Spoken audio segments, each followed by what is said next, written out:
ഞാനിന്ന് നിങ്ങളുമായിട്ട് ഷെയർ ചെയ്യുന്നത് ഒരു കിഡിലൻ ബ്രൗണിയുടെ റെസിപ്പിയാണ് കേട്ടോ. അപ്പോൾ ഞാൻ എപ്പോഴും ഉണ്ടാക്കുന്ന ഒരു റെസിപ്പിയാണ്. ഇങ്ങനെ തന്നെയാണ് കേട്ടോ ഞാൻ ഉണ്ടാക്കാറുള്ളത്. അപ്പോൾ അതിന് വേണ്ടിയിട്ട് നമുക്ക് എന്തൊക്കെ വേണ്ടതെന്ന് നോക്കാം. അതായത് ഞാൻ എടുത്തിട്ടുള്ളത് ഡാർക്ക് ചോക്ലേറ്റ് ആണ്. ഒരു 300 ഗ്രാമാണ് കേട്ടോ വേണ്ടത്. ഇതിപ്പോൾ ഞാൻ എടുത്തപ്പോൾ ഒരു 317 ഉണ്ട്, അത് കുഴപ്പമൊന്നുമില്ല. പിന്നെ നമുക്ക് വേണ്ടത് ഒരു 150 to 160, 150 മുതൽ 160 ഗ്രാമിൻ്റെ ഉള്ളിൽ ബട്ടറും വേണം കേട്ടോ. അൺസാൾട്ടഡ് ബട്ടറാണ് എടുത്തിട്ടുള്ളത്.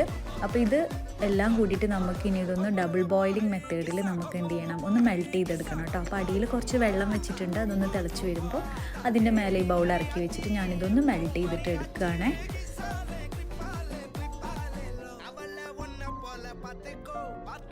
ഇതിപ്പോൾ ഇതാ മെൽറ്റായി തുടങ്ങിയിട്ടുണ്ട്. നല്ലപോലെ മെൽറ്റ് ആവണം കേട്ടോ.